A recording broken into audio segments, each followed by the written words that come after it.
Hello and welcome to another Imperator Rome video. Now, as you can see on your screen, there is no developer diary today, which is super sad, because I wanted one, but yeah, no developer diary today, so I'm just going to go over some of the various news and things instead, because there is a little bit. So yes, no dev diary today, but next week they will be talking about the Livy update, which there has been quite a few forum threads with speculation. It's fair to say there's probably a lot of wishful thinking. People are asking for big overhauls to the game, but it's unlikely. The Livy update has been stated to be more along the lines of the content packs for EU4, so really hyper-focused on improving the content for a small number of nations, more flavor, that kind of thing, which, you know, people have been asking for as well, so give the people what they want, I guess. Well, yes, no dev diary today. So, things that I do want to go over. This thread here, people complaining about Omens in 1.2 being free. So, if you don't know, the way that Omens used to work is you paid a certain amount of religious points, mana, and then for a certain amount of time, you would have that Omen. So things like Omen increased duration time was quite good because you didn't have to spend your mana quite as frequently. However, those Omen power inventions, the length duration inventions, they still exist in the game, and right now, as there is no cost for these things, they're just a straight negative. You're increasing your cost, which is now opportunity cost, because if you take this Omen, you're locked into it for a certain amount of time, you can't take something else. So yeah, there's a little bit of disagreement on what should be done, and like this guy here has 12 disagrees, but I kind of agree with him, so I'm just gonna pop that in there. Anyway, Snow Crystal has responded to this. As the developer who did most of the work on the Omens, all the research writing and most of the implementation was done by him, Omens are something that is pretty close to his heart. I'd say Omens have several issues, with one of them being that they are entirely free can feel a bit weird. I agree with that. The idea of the Cicero update is that you have an opportunity cost, i.e. that not being able to change your current Omen makes you think about the ones you choose, but this is sort of meaningless if you only need, for example, manpower and span the manpower Omen, which is generally my most frequent one. That and religious, the research points. This won't be changed for the Livy update, and we'll add a handful of Omens, like a Hellenistic mix of Omens for Pontus in specific cases. Pontus is something I do want to play as at some point, because, I mean, Mithridates, who wouldn't want to play as him? As well as more specific descriptions, but we'll not have time to rework the system itself, so we already have a whole lot of things to work on. However, it's something he wants to change further down the line, and something he has several ideas on how to spruce up. Lovely. Fantastic. Then, basically, just some responses to it, blah blah blah. So this one's interesting. There should be a chance for a negative outcome. With that, it's not a strategic decision to take an Omen, it's another button to click when you see a notification. And yeah, he disagrees. He doesn't think a random chance to be negative is strategic. Informed choices where you know the outcomes and have to choose between two or more of them is a lot more strategic. And I both agree and disagree. I don't think random chance for a negative outcome is the right way to go, but not for the same reasons. I don't think RNG is necessarily a bad thing. It's all about the implementation of the RNG. However, in this case, what I would like to see done with the Omens is to have a cost and a bonus for every Omen. So for example, if you have an Omen that gives you plus whatever percent, based on your religious unity and all that, morale of armies, maybe that also comes with a negative morale of navies. So you're focusing on, you're praying to the god of war, but maybe kind of distancing yourself from the god of the sea, something like that. And this could probably apply to a bunch of different things. You have an Omen that mercenary maintenance goes down, but the cost for that is the price of the mercenaries goes up, or the I don't know. I'd really not like to see army maintenance go up because of it, because then it would never be chosen. But, you know, some kind of cost to everything as well. I would like to see that. I don't know how it would play out in reality, but you know what? Worth a try, maybe. Next up, we have this post here. Guy complaining about certain ahistorical doodads. And Snow Crystal again responding to the third one. Someone changed the Latin group to the italic one, and Snow Crystal has done it for 1.3, so Livy. Similarly, the Carthaginian culture will be changed to Punic, so we're going to have a Punic culture group, and that is quite good. At the moment, Carthaginians are in the Canaanite group? I want to say Canaanite. That's the religion, though. Phoenician group, something like that. I can check in a moment. And then Trinchagula here is commenting on the second one, saying, can we please have the historic ruler of Cyrene at the game start? And he posts the link, and that's great. If you want a change, you better back up what you want changed. However, this guy here, Ophilas, dies 4 years before the start of the game, and there's actually a rebellion going on. So Cyrenaica was in revolt at game start. Eventually the revolt was beaten down, and Magas is installed instead. And, you know, perhaps this is going to be something that will be implemented in the game at some point. The country could start in a civil war or something like that. That would be pretty cool. So yeah, that's that. And yeah, that's it for the newsy parts. I just want to go over one more thing, and that is the performance of the game since the Cicero update came out. And, like, it's not amazing, but you can definitely see there is a noticeable jump.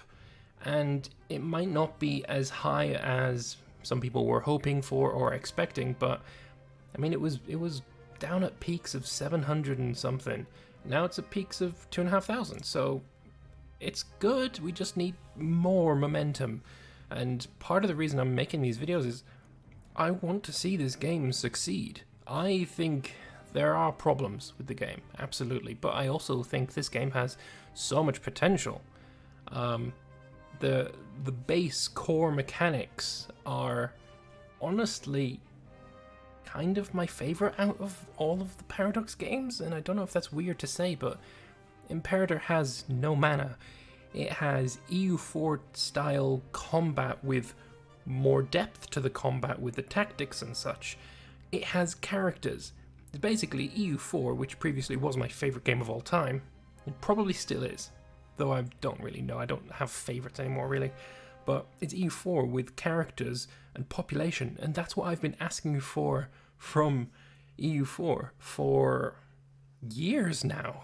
So I really want Imperator to succeed, because I can envisage a future where the way to play EU4, the way to play from 1444 to 1821 is to boot up Imperator with a overhaul mod that changes the map, and you'll have EU4 with characters and shit, and that would be fantastic. That's like exactly what I've always wanted from this franchise. Like, I want it so much.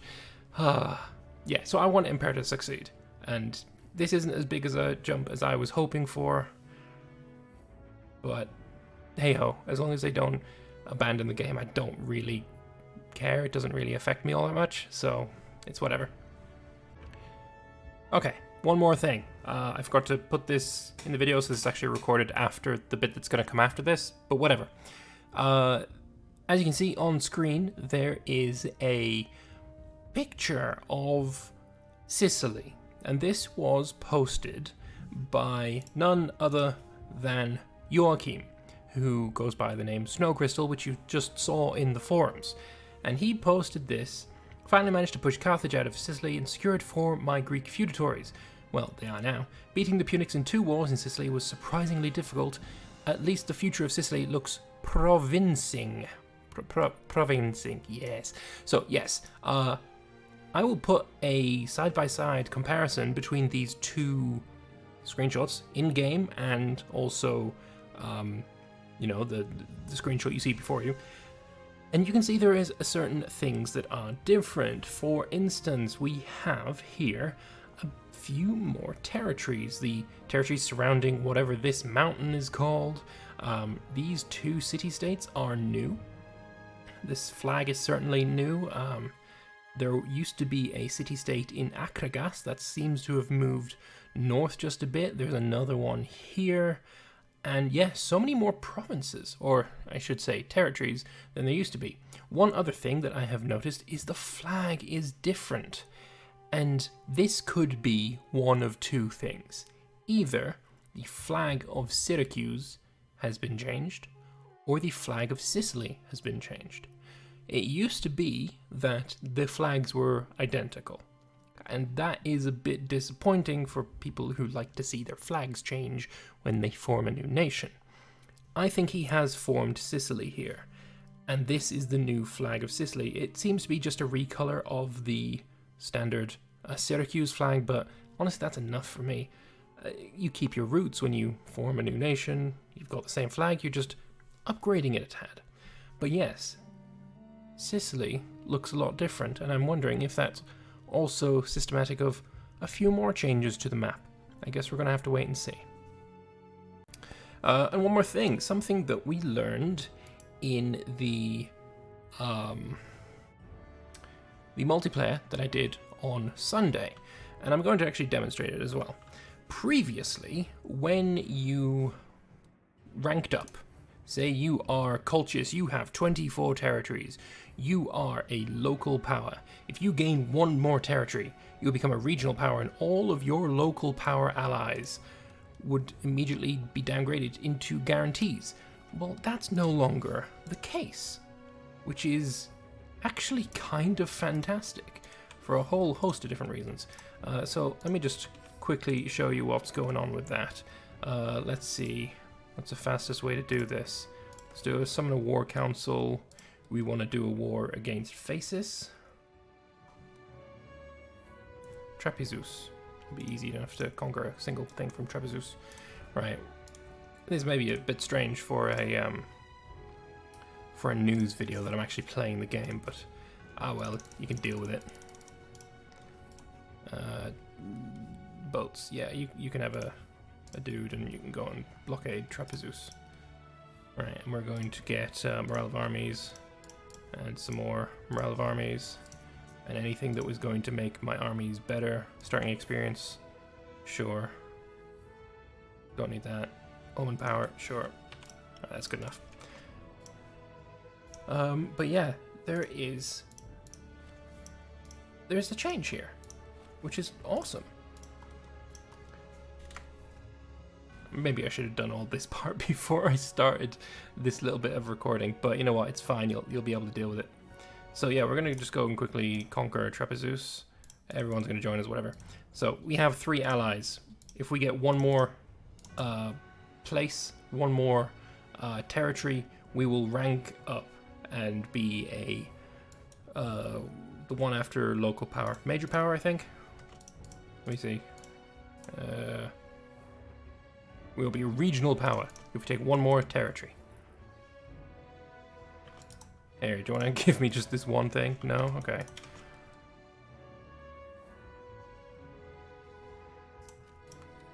But either way, this is a huge change for the game. Alright, I'm just going to let this run. So, like I said, it used to be that if you took one more territory, you ranked up, all of your allies, so these 3 guys would then end up being guarantees. What we discovered during last night's stream, or Sunday night's stream, was that that is no longer the case. In fact, countries like Etruria start allied with Frentania. They are a regional power. Frentania is a local power. They start with a full alliance. And this is not a change that I have seen advertised anywhere. It's not been in any dev diary or patch notes that I have seen, at least. Maybe I'm wrong, but I truly have not seen it. There we go, we'll give that regional power. Ba-boom, ba-boom, ba-boom. And now, allies. My allies are still Syndica, Serakia, and Legia. The changes that this actually makes in how the game works is kind of incredible, especially for tribes. So anyone in Gaul or Britain or Iberia will be able to attest to the fact that it's really difficult to expand after the 25 territories thing. So you get to owning this and that. I think this, and this is 24 territories from when I've played it before. And then you really kind of have to make either client states or whatever so that you can still expand without losing your ally of Brigantia and Damnonia or whoever you chose.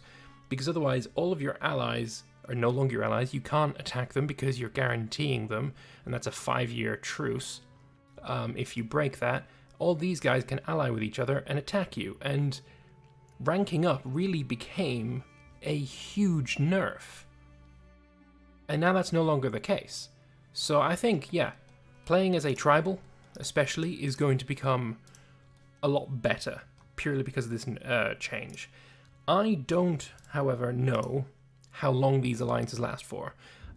Whether it is a population thing or whether it's, double territories or something. I don't know exactly how it works. So if you've got any experience with this and you know what the changes are to that part of the game, please do let me know.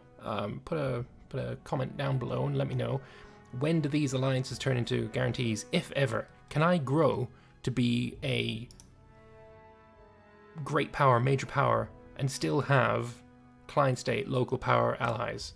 Is that possible? I don't know. I don't think it will be, but I don't know. Either way, that is it for this video.